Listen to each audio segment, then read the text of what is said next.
ఈ కంపెనీ అందులో ఒక గ్యాస్ పైప్ లైన్ బ్లాస్ట్ కావడము, దాంతో అక్కడ ఉన్నటువంటి భవనము పూర్తిగా కుప్పకూలి నేలమట్టం కావడము, అందులో పనిచేస్తున్నటువంటి కార్మికులందరూ కూడా ఆ కూలిపోయినటువంటి భవన శిథిలాలలో చిక్కిపోవడము. ఇప్పటికి వచ్చినటువంటి వార్త ప్రకారము 12 మంది కార్మికులు ప్రాణాలు పోయాయి. మరొక 30 మందిగా పైన కార్మికులు హాస్పిటల్లో ట్రీట్మెంట్ తీసుకుంటున్నారు. తెలంగాణ భారతీయ జనతా పార్టీ తరఫున ఆ యొక్క ప్రమాదంలో చనిపోయినటువంటి కార్మికులకు ప్రగాఢమైనటువంటి సంతాపం వ్యక్తం చేస్తూ ఉన్నాము. ఆసుపత్రుల్లో ట్రీట్మెంట్ పొందుతున్నటువంటి కార్మికులందరూ కూడా త్వరగా కోలుకోవాలని భగవంతుని ప్రార్థిస్తున్నాము.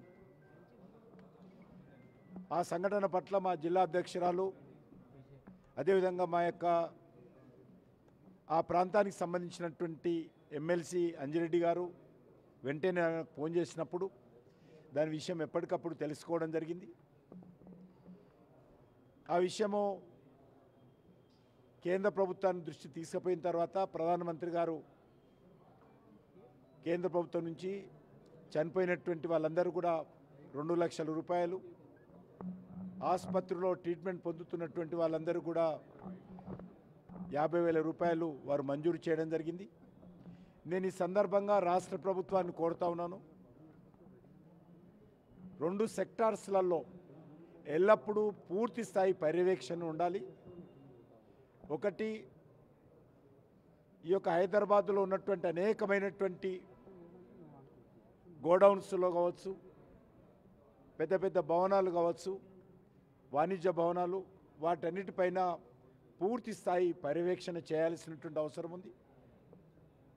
అదేవిధంగా ప్రత్యేకంగా కెమికల్ ఇండస్ట్రీసు, ఫార్మా ఇండస్ట్రీసు, ఎక్కడైతే ప్రమాదం జరిగేటువంటి అవకాశాలు ఉన్నాయో వాటిపైన కూడా పర్యవేక్షణ చేసి ఆయా మేనేజ్మెంట్స్ కానీ అక్కడ పనిచేసేటువంటి కార్మికులకు కానీ ఎప్పటికప్పుడు మరి సలహాలు సూచనలు ఇచ్చి ప్రమాదాలు నివారించే విధంగా, కార్మికుల ప్రాణాలు, ప్రజల ప్రాణాలు కాపాడే విధంగా ప్రభుత్వం చర్యలు తీసుకోవాలి. మనం చూస్తున్నాం, హైదరాబాదులో ఇటీవల చార్మినార్ దగ్గర ఒక భవనము షార్ట్ సర్క్యూట్తో మొత్తం కుటుంబం ఏ రకంగా మరి చనిపోయారో మనం చూసాము. కాబట్టి ఆ రకమైనటువంటి సంఘటనలు జరగకుండా ప్రభుత్వం చర్యలు తీసుకోవాలి.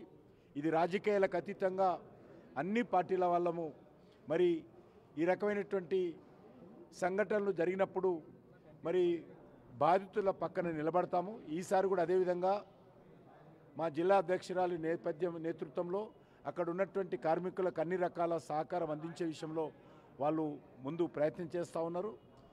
తప్పకుండా ఆసుపత్రిలో ఉన్నటువంటి కార్మికులకు అన్ని రకాలుగా మరి వైద్యపరంగా కానీ ఇతరత్ర కానీ ఆదుకుంటాము.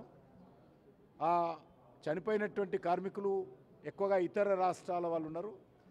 ఆ రాష్ట్రాల్లో భారతీయ జనతా పార్టీ ఉన్నటువంటి కార్మికులకు అన్ని రకాలతో కూడా మాట్లాడి ఆయా కుటుంబాలకు అన్ని రకాలుగా సహకారం అందించే విధంగా చర్యలు తీసుకుంటాము. రాజా సింగ్ పార్టీకి రాజీనామా చేస్తుందని ప్రకటించి వెళ్ళిపోయింది సార్.